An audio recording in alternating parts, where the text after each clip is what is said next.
Hello, Wrestling Crusaders. Welcome to our latest episode. My name's Sean Watscrew. With me, as always, is Jordan J.P.O. Owens. That's me. Yes, it is. It's been a little bit, but we had some technological issues at one point. We had me being sick, and then we just had to find time where we both of us were available at the exact same time. So, yes, I know we missed SummerSlam. We'll probably talk about it next week when we get back on here to talk about Bash at Berlin and whatever 4 matches we're getting for that pay-per-view. But today... we are talking about AEW All In. This is has this kind of turned into their WrestleMania to a point? I'd say so. I feel like because it simply is the biggest draw. It kind of has to be. Yeah. I feel like if we're going, and I know a lot of people hate like comparing AEW to WCW, but it's like when you think of WCW, everyone always says like, "Oh, Super Brawl is their WrestleMania." I'm like, no, Starrcade is.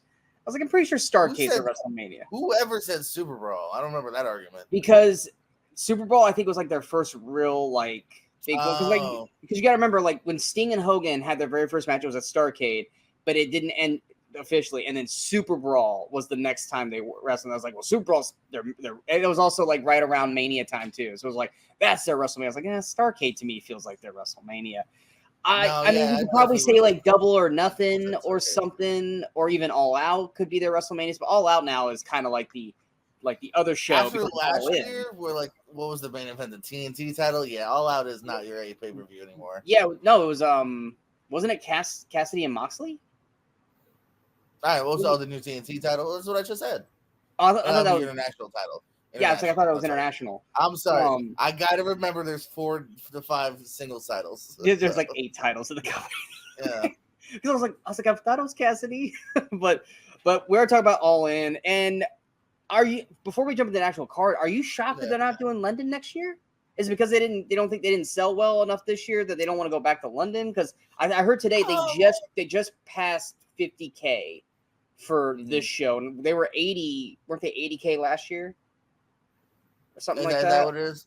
I want to say they were like between 70 and 80K in last year's event. Today they just crossed 50.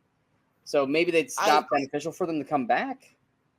And honestly, that does make sense for me here. Like, first time you do it, everyone's going to come out of the woodworks fan-wise. Yeah. Second time, it's like, cool. But, all right. Because then you start to have the thing in your mind of like, okay, if I don't go this year, I'll go next year. So I do think it makes sense to not do it every year.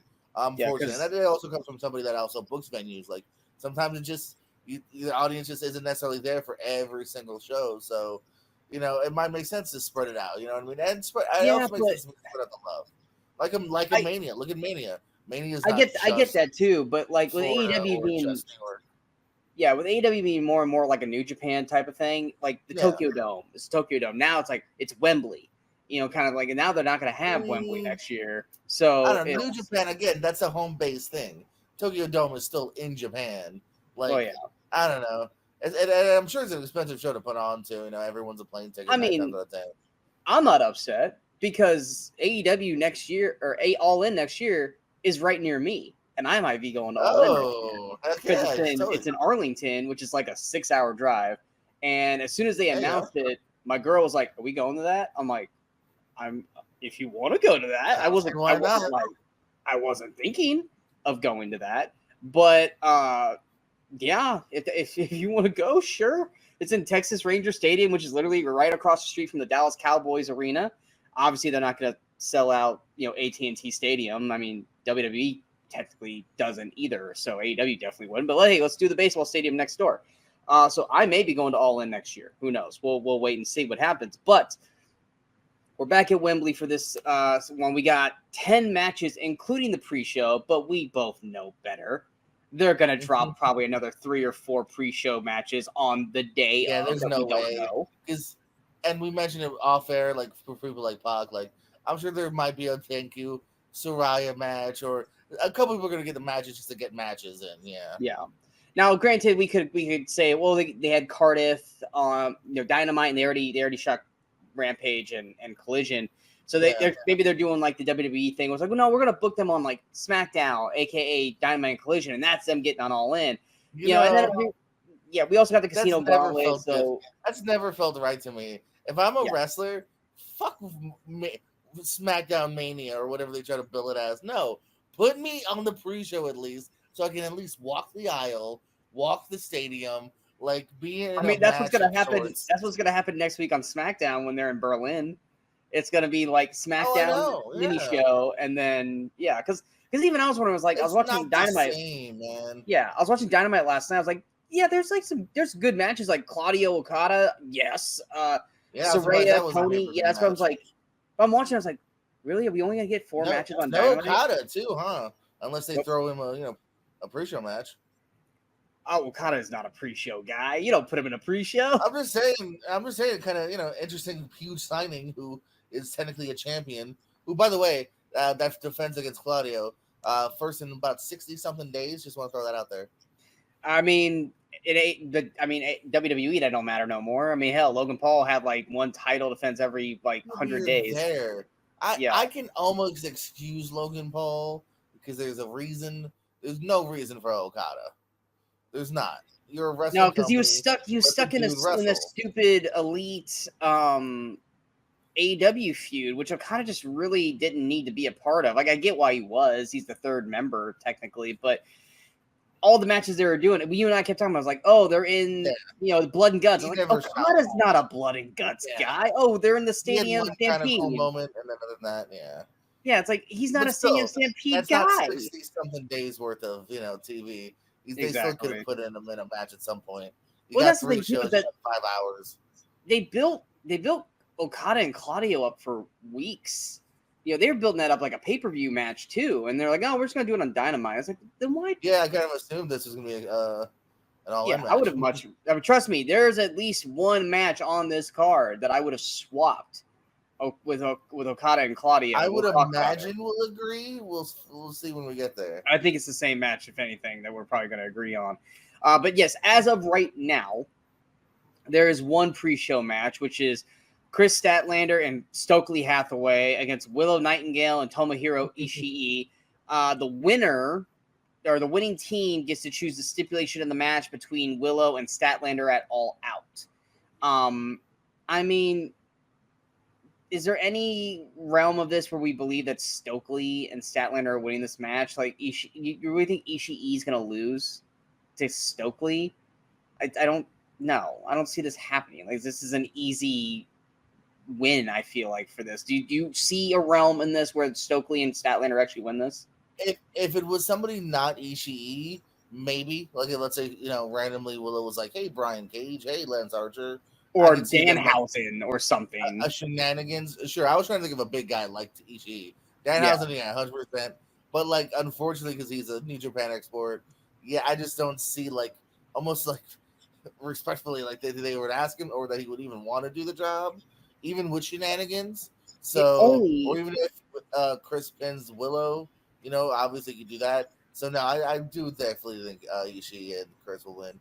But that way, I'm sorry, Willow. No, you're good. The only way I can see this working with Statlander and Stokely winning in a way that makes logical sense, because Ishii is not going to lose, is if you somehow took Ishii out before the match starts and it ends up becoming Statlander and Stokely versus Willow. Because then at that point, it's just Statlander versus Willow, and Stokely's just there fucking shit up and causing chaos. Because then you have him cheating and all that kind of stuff. Granted, he's not going to hit Willow. Willow will hit him. But you can have him give weapons to Statlander. You can have him, hold her foot down, old school Bobby Heenan, Rick Rude against the Warrior. Yeah. You can do stuff like that. But you're not going to have Stokely in a match in the same ring with Ishii and not Stokely just get fucking obliterated. Yeah. It's just not going to happen. Bumped around a little bit, He isn't. And then I'm sure.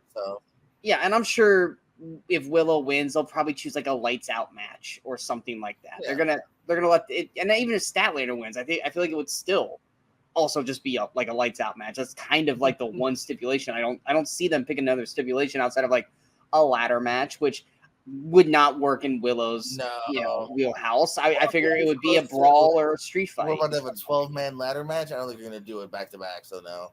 I mean, AEW is totally known for doing that, but no, I don't agree.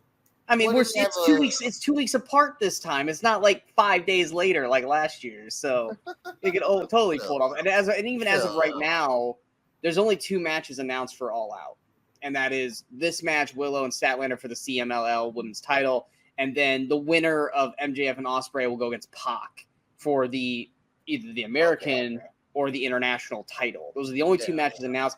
I'm assuming whoever wins the Gauntlet will probably go against the winner of Danielson Swerve at All Out. That's the only thing that makes sense to me. I don't think they would do it on Dynamite. I feel like that would be literally lining up for. So I'm assuming that will also be announced for that also. But that's the only pre-show match as of right now. Like I said, day of, maybe they'll throw Dynamite Kid in there. Maybe they'll throw Harley and Saraya into a tag match with someone. They got a 2-hour pre-show. You got to fill that time up. You can't. I love RJ and I love Renee, but I do not want to listen to them talk for an hour 45 and then throw these guys out. No, they're not. They're not WWE, which I think they included like the kickoff, like from the nights prior, because I believe their pre-show was like 4 hours for SummerSlam. Like it was something like that. It was footage that had already been shown, and then the new stuff, which is crazy, and with 0 matches too. No, AEW. I think the worst. There might have been like one very early on that had like 1 pre-show match. Other than that, I don't feel like we've had less than at least 3. And like you said, it's usually between 2 to 4. Usually between 2 to 4. And like even was it last pay-per-view, it was like what 15 minutes before the show started. They're like, oh, Angelico and Roosh. Was it Roosh? No, wasn't it Kyle Fletcher and somebody? Yes, it was Fletcher because he just lost the title. It's like, oh, Fletcher, Angelico, go out there and wrestle. And it's like, where the fuck did they announce this? I swear to God, it felt like Tony Khan was like, we got like 8 minutes. Kyle, get your gear on. It's better go get your gear on. Just go out there and run a quick 5-er.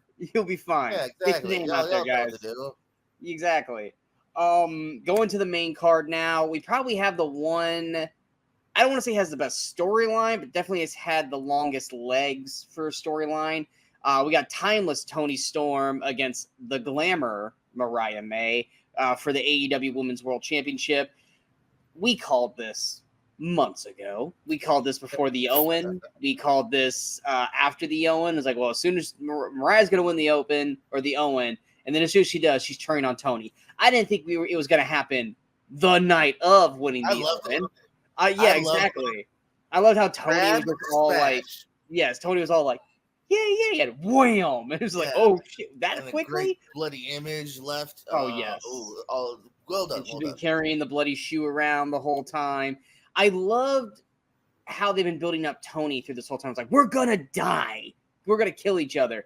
But then, like on Dynamite, she was back to just being regular Timeless Toni Storm against Saraya, and I'm just like, whoa, wait, no, you can't act like this crazy psychotic woman for the last 3 weeks, but then as soon as this match happens, you're back to just being, floozy, like Timeless Toni Storm, which is like, great. I love this character, but don't play psychotic for 3 straight weeks and then act like that character is back to normal just because Mariah's not in the match.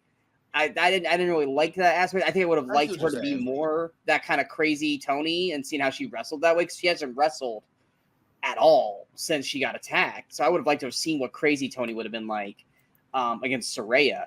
But yeah, what are your thoughts on this match? No, I mean, I'm looking forward to it here. It's been a decent build here.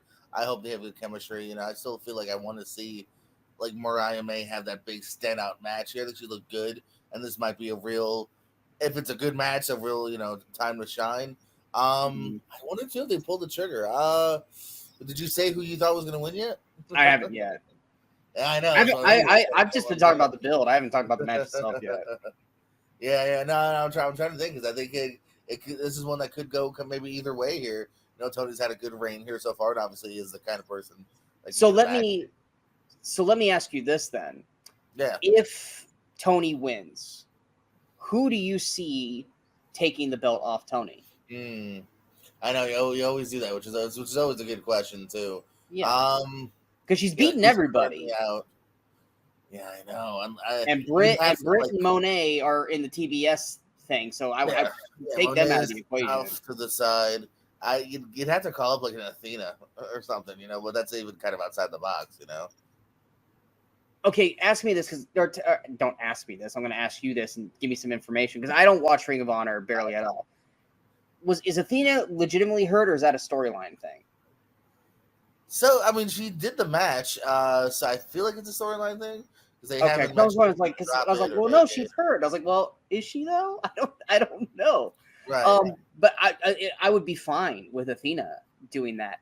I'm like you. I think Mariah's good, but I haven't had that she's worthy of winning the title right now.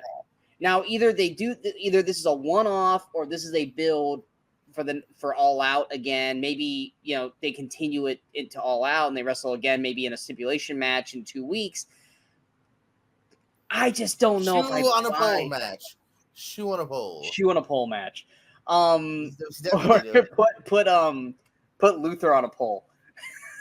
Just throw Luther up there. Luther's in a shark cage during the match. Was he there Wednesday? Is he still around? He wasn't. I was just saying, I feel like we haven't seen him since this new. No, he got attacked. Right. Mariah attacked him. So I kind of wonder if that was running him off TV or not. Yeah, because but no, I just, like I said, I'm waiting for Mariah to have a breakout moment. Right. Which is hard because I'm like, dude, she just went against Sheeta. She just went against Willow. Like, the Owen should have been it. And granted, she won and she looked good. But I haven't had I'm not against it. Yeah, I'm not. I just haven't had that moment where I'm going, fuck yeah, Mariah May. Yeah. Yes. Yeah. Now, put her on the top. building her character up since the attack, yes. I'm talking about in ring. I haven't seen a standout moment for Mariah in ring yet. Could they give her the chance to do that because they've built the story up the way they have? I would be more inclined if Mariah was winning, if she was the face going into this match and not the heel. But Toni's just so fucking over with this character that Mariah had to be the heel going into this. Which I think was never the plan. I think the plan was always going to be that Mariah was going to get shit on by Toni, and Mariah was going to be the babyface going into this match, but Toni just got so fucking popular with this character, and I just don't see Mariah taking the belt off her. Now, if I'm going in my question that I asked you is, well, if not Mariah, then who? Yeah. I think a returning Jamie Hayter. Oh, of course, yeah, she's available. She's been gone a year. This is her area. I could see Toni celebrating and winning, and out comes Jamie demanding the title shot. And that if there's someone who I know is capable of it and who's capable of taking the belt off Toni, believably taking the belt off Toni, and I would trust having the belt on her right now.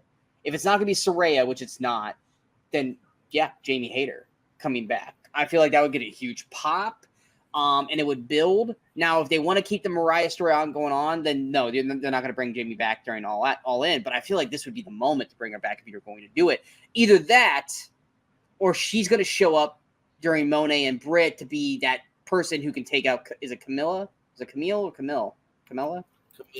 Camille.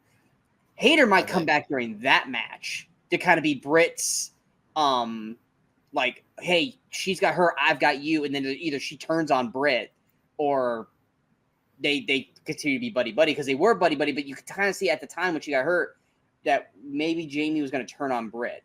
We kind of had that where I was going, or Britt was going to turn on Jamie because Jamie was the champ. So that could happen there too. But if they're not going to do that, I could see her being the person that could take the belt off Toni. But I also don't see this being a one-off at the same time. They've been building this for the better part of a year, even more. They kicked it up a notch in the last month or two. I'm still going to go Toni, and I feel like maybe they'll have another match at All Out, and then maybe Mariah could win the belt there. But I just don't. I don't know. I don't see if Mariah. I don't see Mariah winning straight up. Is what I don't think. So something's got to happen. That either a cheat or someone showing up or someone turning on Toni again. I feel like this match needed a stipulation because of how cutthroat they are being towards each other. Now, granted, they could just throw the rules out and let it just be a no DQ when they're fighting. I mean, it's AEW; they do that shit anyway. But yeah, I'm still gonna go Toni with this. You're going Toni. You're going Mariah. No, I'm going Toni in a lot of similar ways. I think this could be kind of like we saw with Julia Hart in the past. Like maybe this is a big test for Mariah and whatnot, and I think it'll be good and close. And like you said, it could be one off. It could be the first into a couple. So we'll see. Or they could do exactly what you just brought up: is put the belt on Mariah, and just like they did with Julia, and let her grow as champ, much like they did with Jade Cargill, and much like they did with Julia. Going to the next match, this is probably, I know it's not going to be the main event, but if it wasn't for what the main event is, this would 100% be the main event, and that is MJF versus Will Ospreay for the American Championship. What's your thought? What have your thoughts been on the build of this so far? It's been good. I don't know if it's next level for me, but I mean it's good because I like these two as wrestlers. Will say, and I'll say this almost every time, wish we hadn't had that first match. I wish they had just kept it to where organically build to their first ever contest at this pay-per-view. But that being said, at least the first match was really good. So and they both are good promo guys here. I enjoyed what they did Wednesday, so I'm looking forward to it. Yeah, I loved on Dynamite when they're like, "Well, you get fined. How much is the fine? Worth it." And I was like, if he's, I thought it would have been funny, Tony Khan, because MJF's such a douchebag. Yeah, and Tony Khan would been like $10. I'll allow it. I'll allow it. And then you find out the EVPs. One free. Yeah, you get one free. But no, you beat up all the security guys. Okay, now you'll get fined. But I agree to a point with you on that. Is that we just watched them wrestle for like an hour a month ago, and so it's like if you're gonna do this, don't let that match go an hour. Let them go 10, 20 minutes. Let MJF screw over, and then this match be. Granted, they're not going to go an hour on pay-per-view because of it being all in, but it's like not. I don't want to say it's like what else they got left to do because it's Ospreay and MJF. They have plenty of shit that we probably haven't done yet. They haven't done yet. We can do, but I like how they are building the Tiger Driver through this long-term storyline of the Tiger Driver and MJF saying the only way you could beat me is by hitting the Tiger Driver, and you won't do it. And then you get Danielson to come in there and go, fucking do it. And it's like, okay. So I love how they've been building it up. This is one move. There's only one other move that has been this protected. That's the one-winged angel from Omega. So I like that is like kind of like the build for it.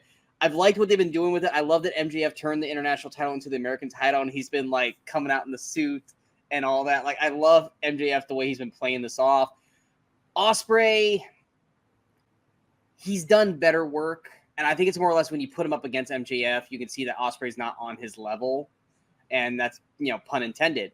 At least in terms of voice. Yeah. But I'm excited for this match. I think it's going to be a great match between the two. I would never expect these two to have a bad match. But then again, we expected more from MJF when he wrestled. Can't remember the luchador's name, but we were both really high on him. Oh, Hechicero?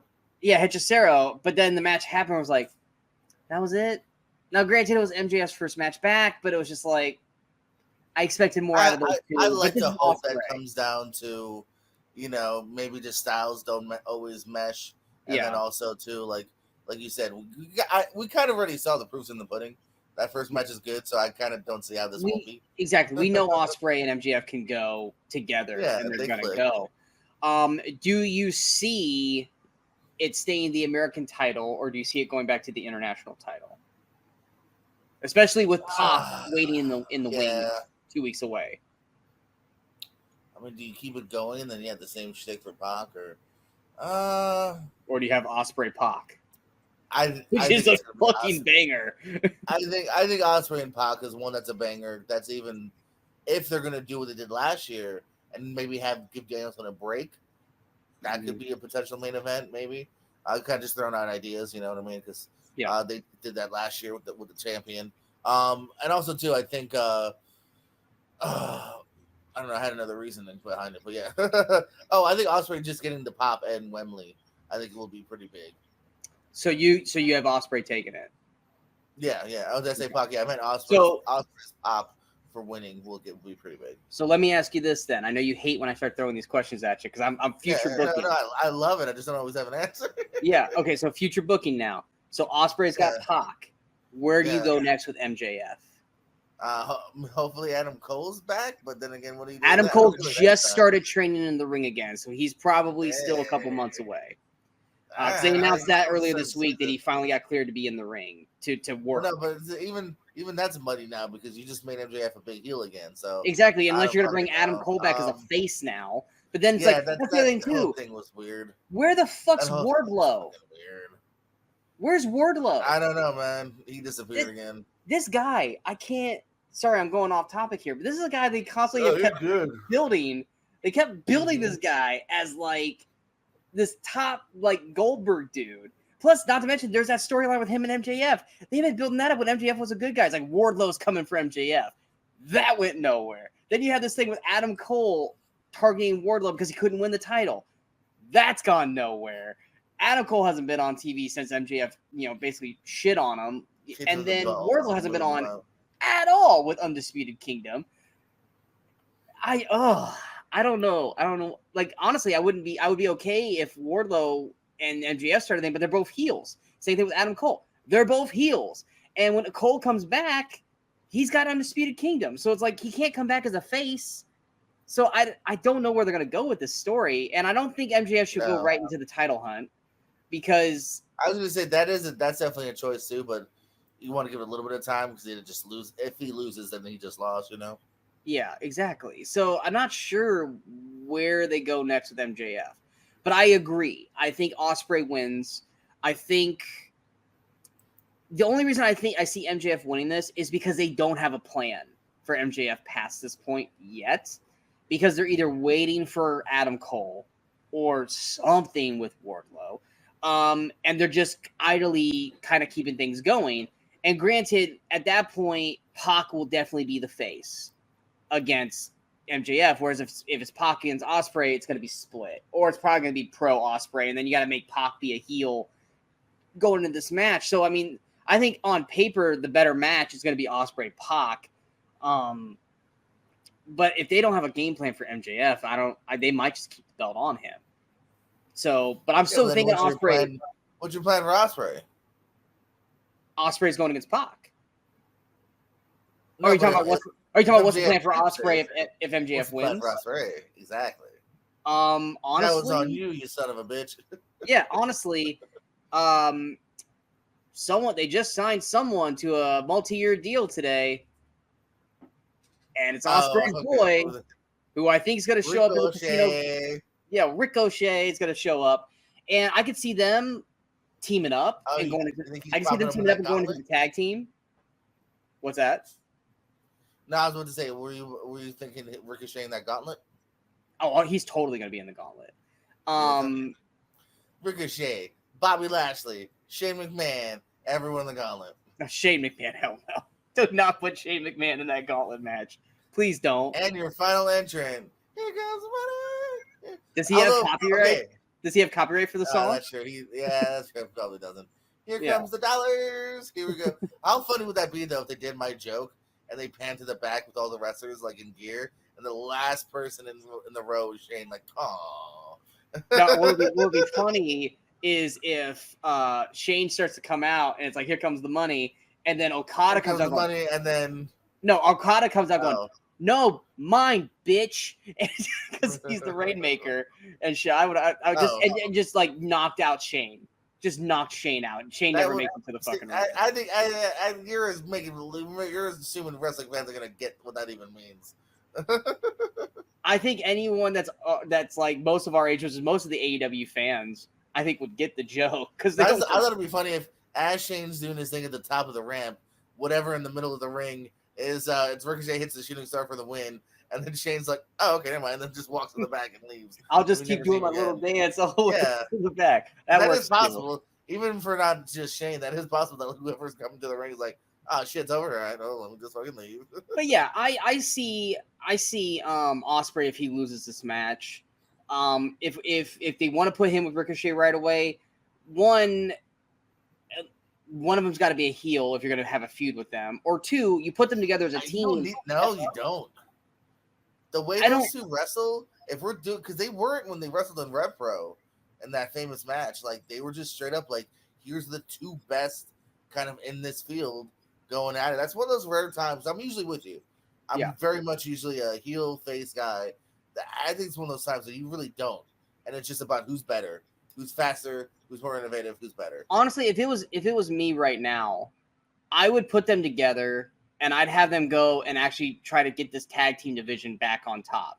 Because AEW has always had a great tag division, but the tag division now is stagnant, mainly because they can't decide whether they want to do the trios or whether they just want to do tag. And because of that, it's hurting both divisions.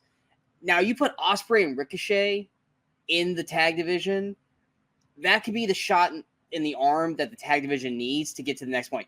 I would love to watch Ospreay and Ricochet against FTR. I'd love to watch them go against the Young Bucks. I'd like to watch them go against House of Black, even though that's a trios team, or the Bang Bang Gang. Ospreay and Ricochet together is like putting Kenny Omega and Kota Ibushi together. It's a must-watch tag team. I'm not against that either. Yeah. But yeah, I think Ospreay wins because I want Ospreay and Pac's the bigger match. I'm just not sure what they're gonna do with MJF after this. Or they could do some kind of screw job thing and it ends up becoming a triple threat match at All Out. And then because AEW is not, against doing that crap. But I think this match needs to have a finality to it and not we're just gonna throw Pac into it. Which at that point you should have just done it in this match if you just want to throw Pac into it. But I think Ospreay definitely wins the match. Going to our next match here, we've got the coffin match. Jack Perry versus Darby Allin for the sexy-looking new TNT title. I love the way it looks so sexy now. I love the way this new title looks. It looks so pretty. You do that to the titles, man. I am so more gung-ho for those belts. And the beauty of it, too, is the belt looks the way it does now, and it would look great on either one of these two. Because that belt would totally gel with Darby. Totally gel with Darby. You don't have to change that at all. Exactly. Because I was like, oh man, they just give away that Jack's gonna win it. Because why would he do that to the belt? And then I'm like, well, it's because it's to Darby. It's like Darby and House of Black. It's like the perfect people to have the belt for that. But it's a coffin match. Darby has yet to lose a coffin match. Do you see Darby winning this, or do you see Jack keeping the belt? Jack's keeping it. Jack's keeping it? I want him to keep it. Yeah. I think it will help him more. Darby's had the title a couple times. Could have it again in the future. Not against it. But Jack, I also think, needs that good solidifying win. You know what I mean? Like, has he done a big one since winning it, or no? Right? He just had the ladder match, right? Because like Okada, he's been stuck in the feud. Right. And I'm not complaining. I'm just saying, like, that's just facts of like, I think this will help solidify him because he's on the whole off TV scapegoat, back heel turn. Like, this will help solidify him as a real player. Other than just giving Darby the title for the fourth time. Well, I mean, Darby's the one guy that's just had the better of Jack every time. I mean, during Stampede, he lit Jack on fire. That's a good point. Yeah, that's a good point. Yeah, he lit Jack on fire, and then during Blood and Guts, he, handcuffed him to the cage and made him have to basically. Well, he didn't quit, but he basically had to make him Matt give the team or the title match, all that stuff. So he's been that thorn in Jack's side, and if you are serious about Jack as a top tier guy, you need to not have Jack lose in his first big opportunity, which is against Darby. I'm not gonna lie. I would be okay if Darby went away for a while. And I say that he's been away because he constantly keeps getting hurt. But I feel like I don't know. I'm a little played out on Darby. I'm just not that he does the same shit because he's always doing some crazy ass new thing to hurt himself. But I almost am just like, I don't see a plan for Darby. Much like Orange, they're just there. And if you don't have a plan for them, I don't want them taking a spot from someone on the card that you could potentially have a plan for. And after this point, I feel like Darby's just like someone they throw in when they don't have an idea. And I want Jack to have an idea. I want Jack to have a plan. And the only way to do that is to keep the belt on Jack and build Jack from here. Darby is just kind of like a thorn, and putting the belt on Darby, like you said, he's had it before. I don't think it does anything new. And by keeping the belt on Jack, it gives him that credibility. He could build onto another feud and go from there. So I definitely, and like I said, Darby's never lost a coffin match. Hey, well, there's a first time for everything. The first time, everyone remembers the first time Taker lost his first casket match. It was iconic. I'm not saying Darby's going to be iconic like that, but there's a first time for everything. I think Jack should beat Darby. I hope Jack beats Darby. So you and I are both in agreement on that one. I just hope to God they don't do some. I mean, it's Darby. They're going to do something crazy, but let's get the fire shit. Let's kill the fire crap. Glass, fire, thumbtacks, all of the above. Yeah, exactly. He's gonna do the Kane, Undertaker, Shawn Michaels finish. He's gonna throw Darby in the casket and then light it on fire. But except Darby will still be in the fucking casket because it's Darby. That's the twist, yeah. It's like, no, Darby's still in there, guys. We don't have a drop door or anything. Next, we have the AEW TBS Championship. We got Mercedes Mone with Camille and Dr. Britt Baker, DMD. Like I said when we were talking about Toni and Mariah, if Jamie Hayter does not show up during that match, I feel like she would show up during this match, either to help Britt or to turn on. Really Britt. upset if she doesn't show up now. I know. I feel like it's time, man. She was injured, but she wasn't injured I feel like she was she was injured enough to be out for a year, but I don't think she's still injured to the point where. At this point, I feel like she's ready. They're just keeping her for this. I feel like it's haters due to come back. I feel like it. It can't be, unless she's got something going on that we didn't know about, like with Britt, where we didn't know about the whole seizure thing. I feel like Jamie should be ready to go. Stroke, not seizure. But I feel like Jamie should be back now. And whether it's to help Britt because of Camille, or to turn on Britt, so that way you have a feud going on for them, which is a feud I think we've been waiting for. But like I said, Jamie got hurt. But in spite of all that, whether Jamie shows up or not, do you see Britt taking the belt off Mercedes this early, or you still see Mercedes keeping the title? The CEO ain't dropping the title yet. Now credit to her, she's actually had a couple defenses since the big pay-per-view win. On TV, Collision and Dynamite and shit, but I mean, she wrestled Sky Blue, at least she's had defenses. That was Nyla Rose and Hikaru Shida are the ones that she's yes on TV. So at least she's done something with it here. But yeah, this is her first big pay-per-view challenge here. Britt's a good opponent. This is a good money. This is a good pay-per-view worthy match. So I'm definitely down for it in that aspect. But no, I think Britt's been kind of really good at she hasn't had the title in a while, actually. She was kind of an early Ring of Honor. She didn't need the title for a while. That's why. But yeah. Yeah, and to a degree, she still doesn't. And I think, so just to solidify the reign of Mone, I think you got to give at least one pay-per-view win. So, unfortunately, this is just a wrestling timing thing of a worthy match for a worthy show. Too soon for Mone to be dropping. So let me ask you this then, because here it comes again. No, I'm leaving. No, I don't want to know. No. If Mercedes wins, who do we see her next feud? Because that's let me pull up the roster. I just gotta have the roster ready. Or unless there's a new signing that I'm not thinking of off the top of the head that they could bring in, because the TBS title is it's not looked at like a secondary title. The women's and the TBS title are even. If anything, it's like SmackDown Raw champions, even though they're on both shows. Because like I said, with Britt, because that's with AEW. AEW doesn't really do multi-month pay-per-view feuds. They kind of set it up for the pay-per-view. Boom, they have the match, and then next pay-per-view it's somebody new. So they don't really. It's not unless they're going to do it for All Out because it's 2 weeks out. Then yes, we could have a rematch between Mone and Britt, but you know that AEW is not the type that will do. Okay, well they're going to wrestle for the next 3 pay-per-views. They don't do that. So that's why I bring this up is. Who's next up for Mone? That would make sense because if she just took out Shida would have been the logical choice.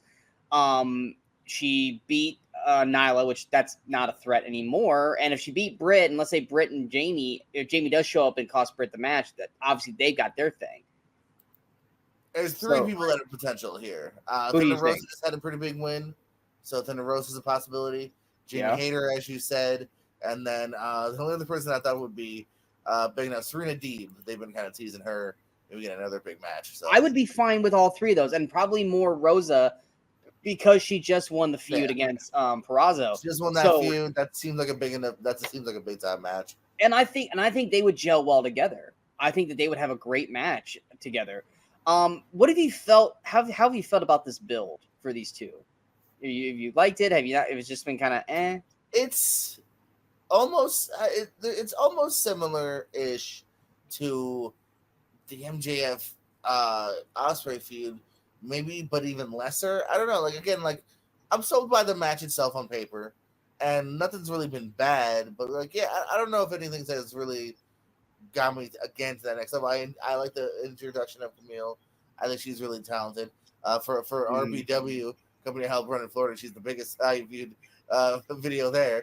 So I'm always rooting for it. But yeah, no, I mean I'm down for it. But like, yeah, I'm not again like next level over the moon or anything. Yeah, because like I said, the only other person I could think of that you haven't mentioned, I mean, if they were still working with TNA, I would say Jordynne Grace. But Jordynne Grace is WWE and TNA are like the opposite now. So Jordynne Grace definitely won't come back over. Not that she was ever used in AEW, but the only other person would be Athena. But Athena's ROH champion. They're not unless they're going to try to bridge. Athena's done so good as a heel. I don't see changing her, at least for now. Yeah, I think if you transition her as a heel to fight Toni Storm or a face in general. But I like the thought of Thunder Rosa. I do. I actually think I think she's a big enough name. That's a cool I definitely got it. Yeah, it's definitely a first time match. So yeah. Yeah, I think Thunder Rosa would actually make the most legit sense. But yeah, I'm kind of in the same boat with you. I feel like it's too early for Mercedes to drop this belt.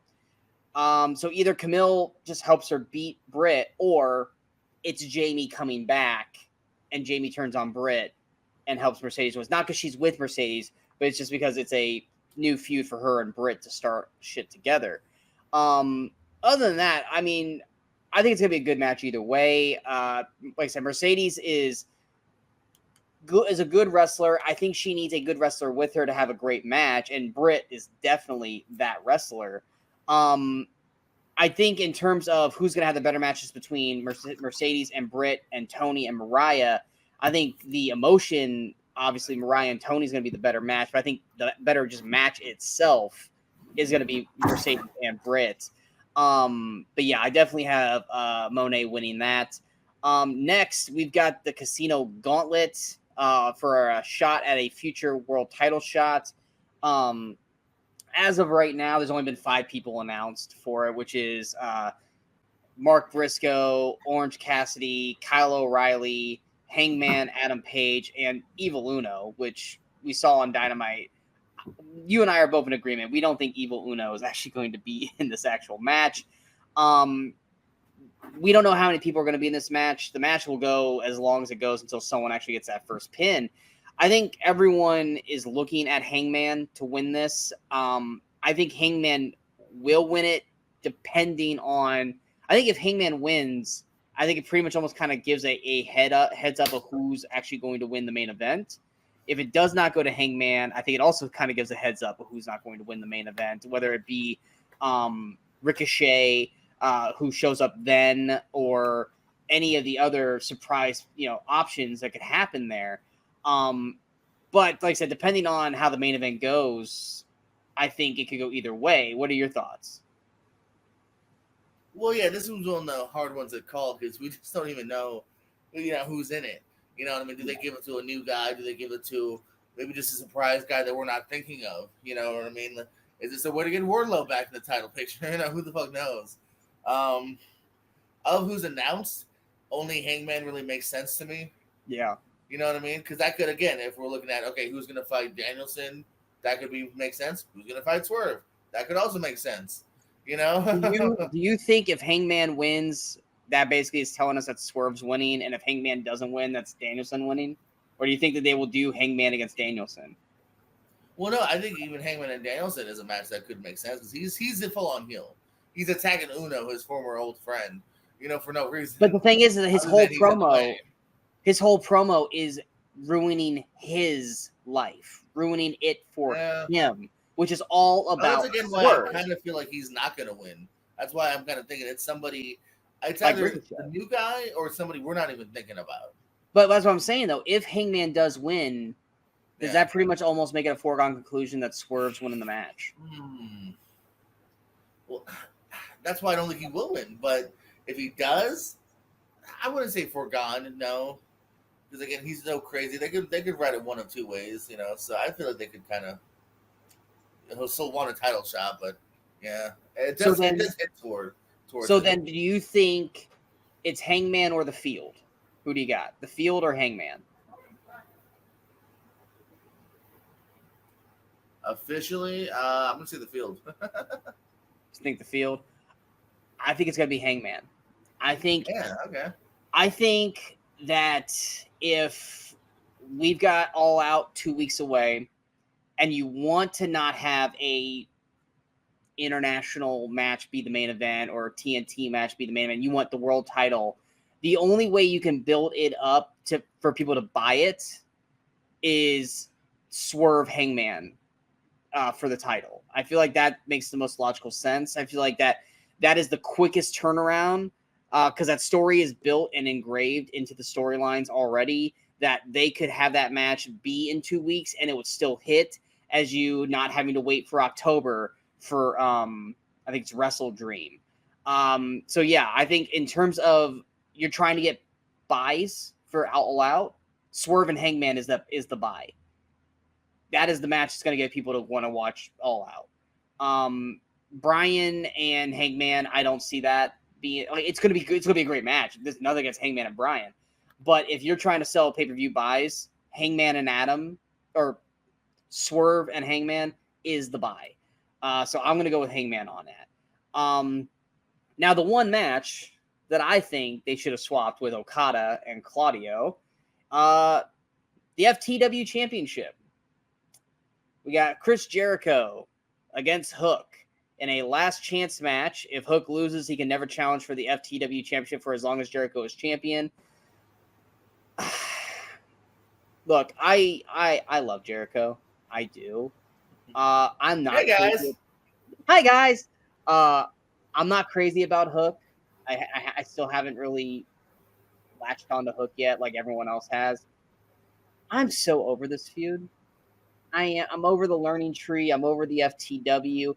The only thing I want the learning tree to really do is make Big Bill fucking big, because Big Bill deserves it. That guy is built. I think he can work really well. I like him with Jericho, but I have not been a fan of this FTW crap because it's not an official title. So why are we focusing on it?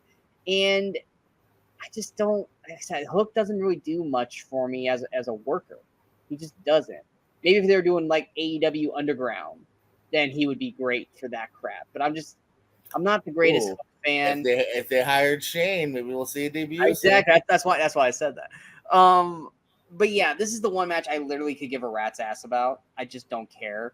Part of me wants Hook to win, so that way the belt just would kind of go away, and maybe you can give Jericho and Big Bill and Bounty Hunter, Brian Keith. Give them something maybe else to work on, or they split up. I don't care. But it's just I don't give a rat's ass about this match. Do you care at all about this? I guess I care a little bit more than you, but no, this is 100% the match that doesn't need to be here. I mean, I didn't mind it the first time on pay-per-view because I'm like, all right, that's something a little differently. They've been kind of using this more or less as like a hardcore title half the time. It is. So, it totally is.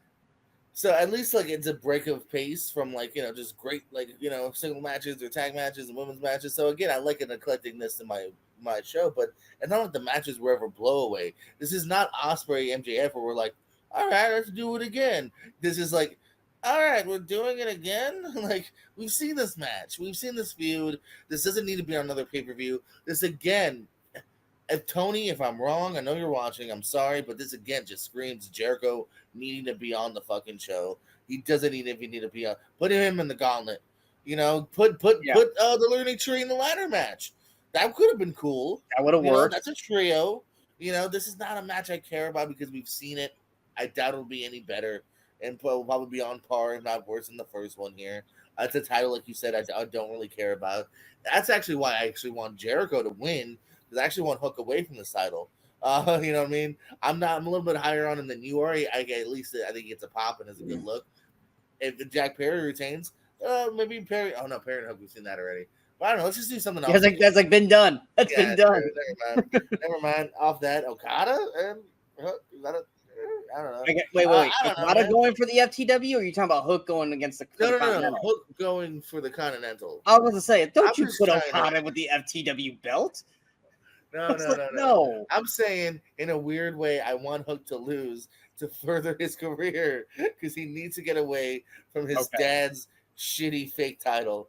Let Jericho, the shitty, heel with the shitty grin, let him have this fucking fake title for however much longer. Let's kill. I kind of want. He's given it more relevance. The FTW belt has had more relatableness to the shows since Jericho's had the belt than the entire time Hook or Ricky. Let's keep it that way. Yeah, but and Cage. That's it, I think. Honestly, like I said, they should have just put the belt on Shibata. Let Shibata have it. Have it be like their never open weight title. Shibata, don't you? What's that? Even Shibata is like not far off from an Okada level. Let them do something better. Exactly. So you got Jericho winning. I'm gonna say let Jericho win. He's gonna Hook away from this title. He doesn't, again, kind of like Darby in a way. Does Hook need a fucking third, fourth reign, whatever this would be? Because it's not a real belt. Sure. Hook's gonna win. Hook's winning this match. Yeah? I don't want him to, but Hook's winning it. I don't know what they're gonna do with Jericho and the Learning Tree after this. It might just be stagnant. But if it wasn't a last chance, then I would say maybe Jericho wins. Yeah, but it's a last chance in the very loophole way of while Jericho has it. So it's not like Hook's never gonna be able to touch it. It's so open ended where once Jericho loses, Hook can slide it in. Yeah, I also love side road to WWE. I love how they did that stipulation with Priest and Seth, where it's like, oh, if Priest wins, Seth never gets a title shot. And then like the next night on Raw, it's like, dude, don't worry about that. You get the title shot. But then he still lost the belt to Gunther at SummerSlam. So that stipulation still stood. Seth could have a title shot whatever the fuck he wants now. So there was no point. Exactly, yeah. There was no point to that. Like that. It's like trying to add stakes to a match, but it's not that much stakes. You know what I mean? It's already a title match. There doesn't need to be added stakes. It's a fucking title match. Yeah, no. It's a hat on a hat. Anyway, let's get to the two crazy matches. Actually, this one's going to be crazy just because of everyone involved. But we got a three-way tag team match for the AEW World Tag Team Champions. We got the Young Bucks against FTR against the Acclaimed. I can't remember if I said this on our last show or not. I'm also just kind of over the Acclaimed. I like the guys. I do. But I feel like it's run its course. I keep feeling like at any given moment, Max is going to turn on Bowens at some point, but they just don't do it. But I know why they're not doing it. It's because they don't want to lose the Scissor Me merch. I get it. But I also don't need them forced into this match because just let the Young Bucks and FTR go. They're going to have a great match together. Acclaimed's probably there just to take the fucking pin. But who do you have winning this? Do you think the Young Bucks keep the belt? Or do you think it goes to FTR? Or do you think the Acclaim pull off the upset? Yeah, I mean, I'll defend the Acclaim a little bit more. Show them a little bit more love on the show. I don't mind it being a three-way because I'm not that invested in FTR Bucks for the third, fourth time or whatever. So I think there's a little bit of difference here. So I'm actually a little bit more excited for the match with them in it. But no, I think they are going to probably be the ones to take the pin. I'm going to say put it back on FTR. Yeah, I think it goes to FTR. I don't see the Acclaim winning it. If the Young Bucks keep it, then they need to start defending it more. At least with FTR having the belt. Another horrible. Oh my god, I could look that facts up. Jesus. Yeah. If FTR at least has the belt, then the belt's going to be prominent, at least on Collision, because FTR is more of a Collision show team. But I'd rather have the belts on them and us actually seeing matches with the titles on screen, whether I wouldn't mind or not. A heel turn as well to try to show a different side of FTR. That too, but I think they're like Tony Storm. They're just too popular as a team to really be hated. I do. I think FTR is the Hart Foundation, man. You can't even make the Hart Foundation bad unless you're in America because they're Canadian. And even, but I mean, it's just I hated them in '97. Exactly, because you were American, and you were all Stone Cold. But it's like even then, it's like you didn't hate them because they were bad guys. You just had to because it was against Stone Cold. But it's like other than that, like when they tried making the Hart Foundation bad, and like in the early '90s, it's like they're not a bad guy team. They're just another tag team. And FTR is kind of that same boat. They're a great tag team. They put on great matches, but they're never heels. If anything, they're tweeners. But you're never going to outright like boo FTR. It's just not. They have too many, promos about Dax's little girl for them to like and shit. It's just not biggest fighter in my life. Yeah, exactly. It's just not happening. Fuck you. Exactly. Fuck your little girl. Much like Swerve's like with Birdie. But yeah, I see FTR winning. Acclaimed, there's no point for them to be in this match. And like I said, adding like Ospreay or Ricochet or someone else into this, they need a shot in the arm for the tag division because it's just floundering right now. How the mighty have fallen, that they've been up here for so long, and now it's like the bottom rung of the titles in the company. Now we go to the crazy match. The 4-way London ladder match for the AEW Trios Championship. Now, guys, spoilers here because they already shot Collision, so we already know who the fourth team is. Granted, it's the team that I think everyone expected to be in it. But we got the Patriarchy, we got Christian Cage, the best father in the business, with Kill Switch and Nick Wayne with Mother Wayne, which she's got the belt, so she should be in the match, not Kill Switch. That would be. She needs to defend. Yeah, she needs to defend that title. Against the Bang Bang Gang, Juice Robinson and the Guns. Against House of Black, Malachi Black, Brody King, and Buddy Matthews. And against, now announced because of Collision, the Blackpool Combat Club, Pac, and Claudio Castagnoli and Wheeler Yuta. I said that like Pac was a part of Blackpool. I forgot. Pac's not a part of Blackpool. He's just an addition to it. He should be in Blackpool. It's the Blackpool Death Triangle Club. Yeah. Exactly, because I mean we might be losing Death Triangle because Lucha Bros' contract's going up. So he might go Blackpool. Yeah, this is gonna be the crazy ladder match. Honestly, I'm surprised at the 12. This is like that. I remember what year was it with Money in the Bank where they did like 10 guys? I was like, this is too many guys. It's way too many guys. 12. This screams is another one where I was like, there's probably 9, and they were like, oh shit, we got Claudio, we got Wheeler, we got Pac. Yeah, if anything, throw them in the Gauntlet. Battle Royal. They probably have too many people in the Battle Royal. It's like, all right, fuck it, ladder. Well, that's the other thing too, is that they've been building this storyline between the 3 trios teams, and then they're just throwing Blackpool into this. It's like, are we expecting to believe that Blackpool and Pac are supposed to win these belts? No. Then why are they in this match? Like, it's not to take the pin because it's a fucking ladder match. Just let Patriarchy, Bang Bang Gang, and House of Black just go out there and do their thing. You don't need Pac and Claudio and Wheeler in that. Just throw them in the gauntlet. That they'll be out there. They'll be prominent. And if they win, they win. If they don't, they don't. Having them thrown into this match, I feel like it's just a clusterfuck of insanity happening. In all honesty, I would try to come up with something a little bit different here to try to make it just not like 12 guys running around the ring. First off, Mother Wayne cannot be out there. There's no safety area for Mother Wayne. There's too much crap that's going to be happening. She'll have to like sit at the announcer's table, and even then, she's not safe. I would almost have this be like a 12-man scramble, and have like the belts separated and in different parts of the arena, and the first 3 people to grab the belts are the new trios champs. Like, I know it's a crazy idea, but that's the only way to kind of keep everyone separated. Out of here, Vince Russo. No, oh my god! I'm just saying. What bullshit did you just offer? There's 12 people trying to fight to get into this one ring to climb the ladders. There's gonna be too much chaos. All I see. Granted, I love 90% of the people in this match. I do. And then that 10% I'm not crazy fan about. Who's the 10? Who's the 10? Nick Wayne and Wheeler Yuta. I'm not. They haven't made me love them yet. They're about speed guys. They're passable. I'm not. They're like hooked to me. They're there, but I'm not like, yay! It's Wheeler Yuta, young, skinny, good-looking guy. I don't give a shit about either one of these two. But I like everybody else, and I don't see how there's not going to be like 18 fuck ups in this match. I just don't see it. And so that's why I said, like, let's put the belts in different parts. Like, let's put one on the entrance ramp. Let's put one in the ring. Let's put one over here just to get them to split out a little bit.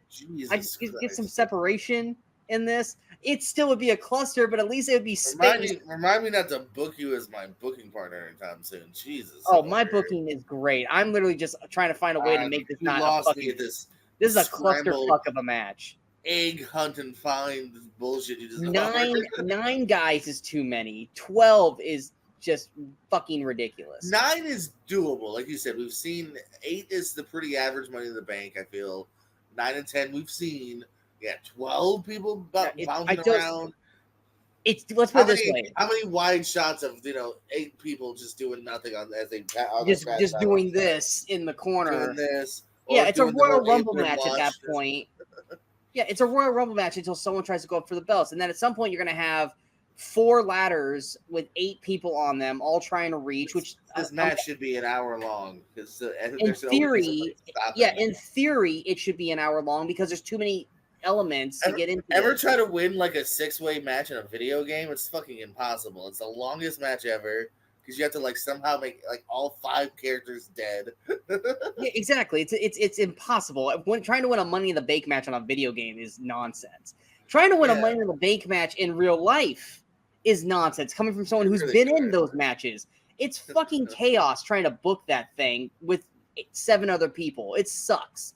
Because you're not going to make everyone happy. You think you're going to make fucking 12 people happy in this match? I don't see it. But in spite of all that, who the fuck do you have winning this? Oh, yeah, true. I'm going to just say the Patriarchy retains. After all that. Just to go different, House of Black. For some reason, Bang Bang Gang, I feel like they're going to just climb up there and win. My 4th pick. What's that? That's your 4th pick. So you've got Patriarchy, House of Black, Blackpool, and Pac, and then Bang Bang Gang. Yeah. Pac and Blackpool are at the bottom because they shouldn't even be in this fucking match. They're not even a fucking trio. I think it would be surprising and a big pop for Pac, and I don't know, they've done it before where it's just whatever, give it to these random 3 and they can lose it in a month or 2. I mean, they could totally do that, but Pac's literally got a title match in 2 weeks. It's him having a belt just to fucking have a belt. He don't need it. Now, if it was Death Triangle, then I'd be like, yeah, fucking let Death Triangle win this. But they're not. So, no, I don't see them winning it. Let's put it this way. Patriarchy's winning if Christian Cage goes up and grabs the belts. Killswitch is not winning this. Nick Wayne's not winning this. The only way Patriarch wins is if Cage pulls the belts down. Everywhere else... this is just gonna be a cluster. It really is. It's a train wreck that I'm ready to watch, but I mean, you could put a counter up for how many things are probably gonna go wrong in this match. Not that these guys are fuck ups, but there's too many fucking elements that are happening in this. And I guarantee you, the cameras are gonna miss at least 8 things in this match that were probably cool that they didn't have. So they either have to do replays or they're gonna just, oh yeah, there's something cool really happened over here, but we didn't catch it. Kind of thing. But that all leads down to the main event. Title versus career, the AEW World Heavyweight Championship, Swerve against Bryan Danielson. If Swerve wins, remains champ, Danielson's career is over. Danielson wins, we get one last run with Bryan. I love Bryan. I really, really do. I've been a fan of him since I've known him, when he was American Dragon. got to meet him. He's a cool dude. I love that he's gotten back into wrestling. I love that he didn't stay retired when WWE cut him loose.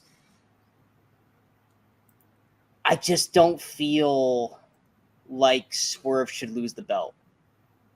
At least not yet.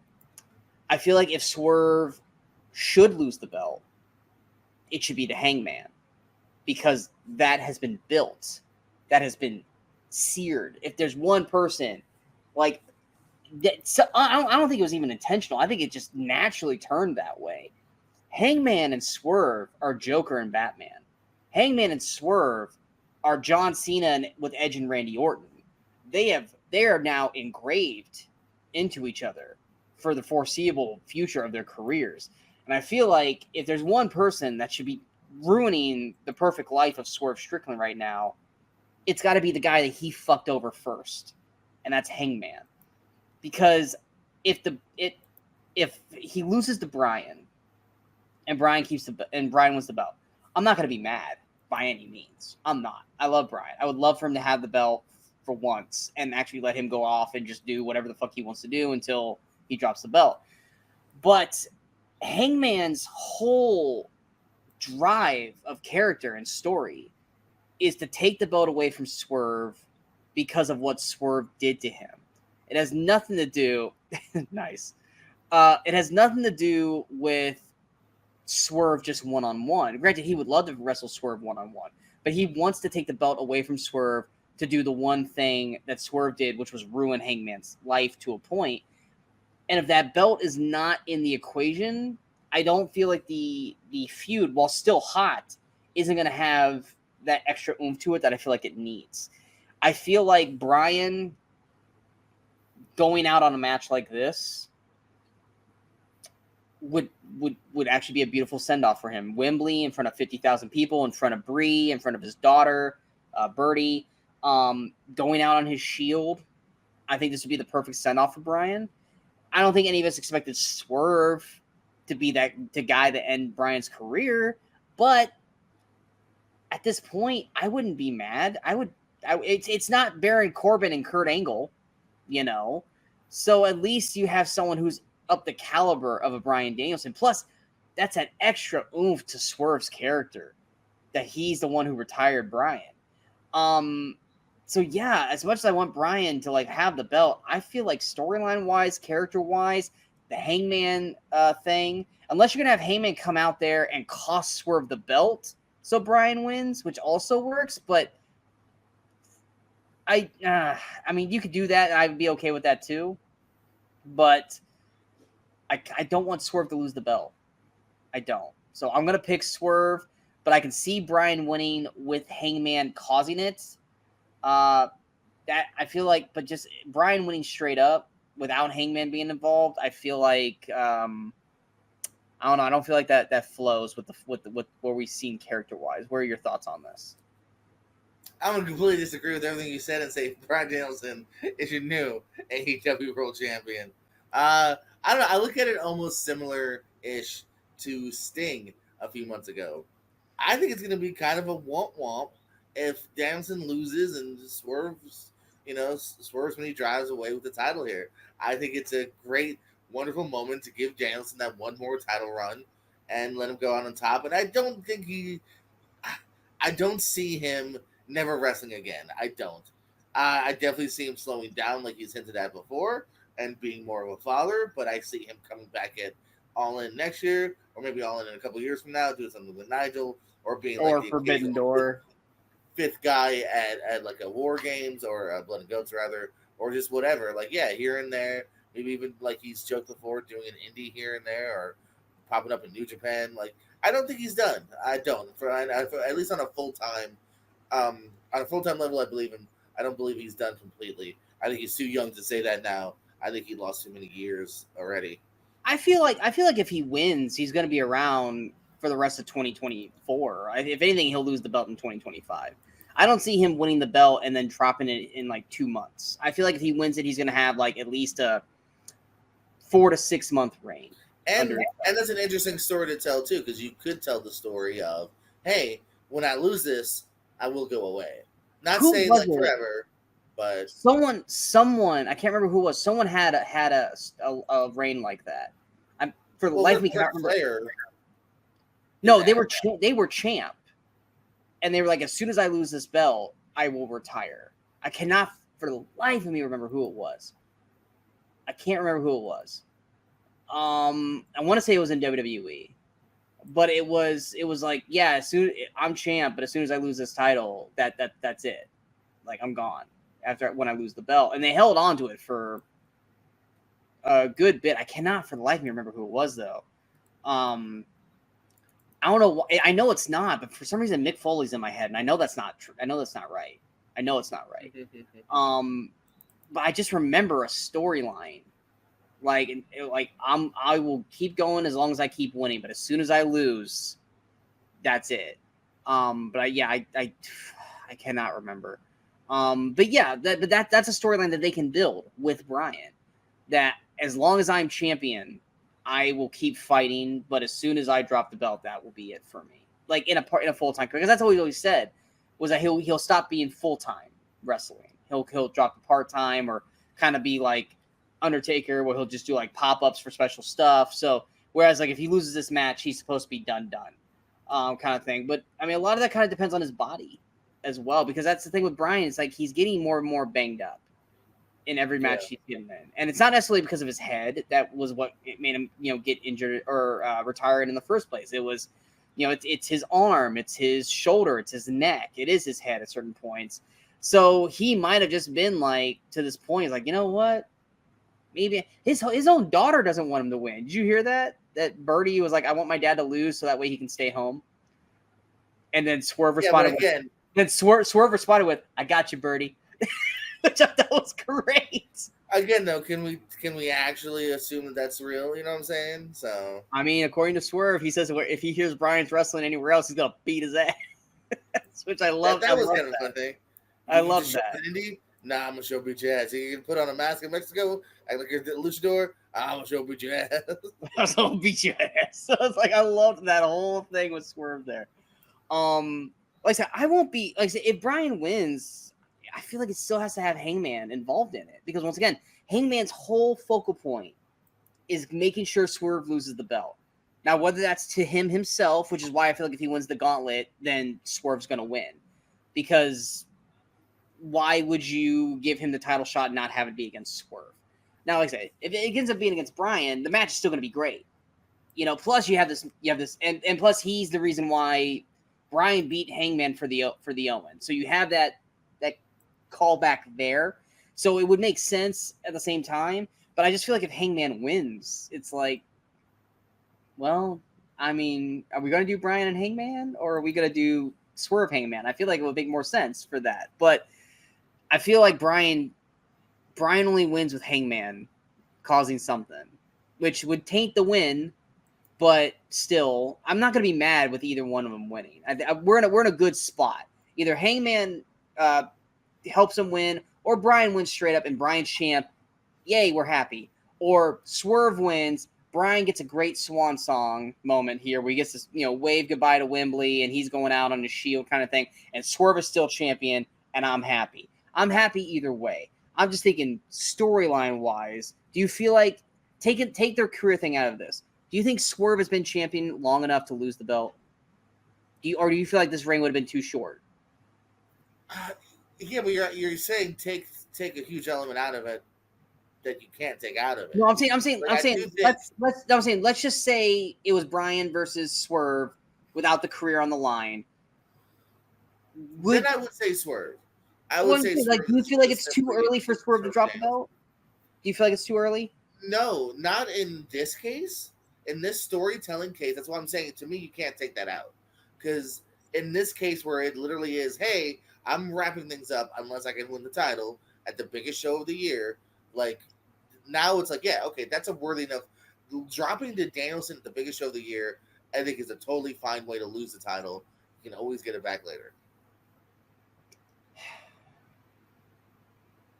I don't like it. I don't like it. I'm okay with it. I'm okay with it. And I don't like it. Vice versa. Like, it would have been the same. It would have been the same thing. Like, holy shit, that's a big win. It would have been the same thing if Damian ended up beating Gunther at SummerSlam. Damian has grown as a champion in the last month, but I don't like it. Gunther should have won, but he did win. But it's the same thing. It's I would have been okay with it if Damian won, but I've been Gunther should have won that belt, kind of thing. But yeah, so that's All In. Now I will not get to watch this live. I will have to watch the replay of this. So I got to stay off social media. Wake up. Dude, it's at noon. I will be up. I've got stuff going on that day that I will not be able to watch it when it's going on. All the spoilers. That you would. So I'll hopefully, like I said, because I got it on Thriller. Hopefully by the time Triller. I get what? Triller. I prefer Thriller. It's not fucking. Thriller sounds better anyway. It does. Thriller sounds better anyway. Honestly, Fight TV I thought sounded fine, but whatever. Yeah, I'm gonna keep calling it Thriller. Hopefully it's not you have to wait 12 Thriller hours to watch this Sean thing. said he had it on Thriller. Where is Thriller? Hopefully it's not a 12-hour thing. Hopefully after 3-4 hours that it aired, I can rewatch it and be good. And literally with indie shows, it's pretty freaking quick. So I can't see why. I've never tried to do a replay. I just know with Bleacher Report, it's 12 hours. I know that. And Peacock sucks. No, well, yeah, I'm Peacock. Sure Peacock, you have to wait until 2 a.m. Basically, you have to wait for it to go to the next day. I hope it's not like that. SummerSlam. I got home. I'm all right, 1 a.m. Let's fucking pop this.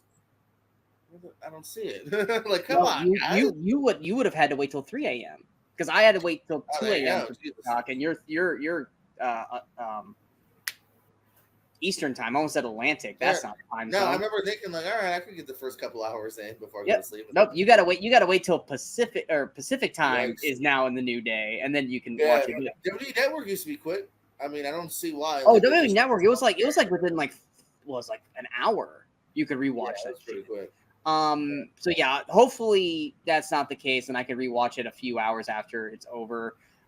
If not, I'm gonna go ahead and say you can. That'd be nice because I got an early morning that Monday, so I cannot stay up till midnight, 2 a.m. to watch a 4-hour pay-per-view.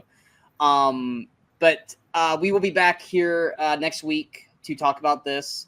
What ended up happening, where we write on our predictions, what matches were good, what matches were sucking, probably Jericho and Hook, and all that. But we also will probably be back as well to talk about Bash at Berlin. Has there only been 2 matches announced so far? Gunther, Randy, and then the mixed tag? I don't think there's been anything else announced.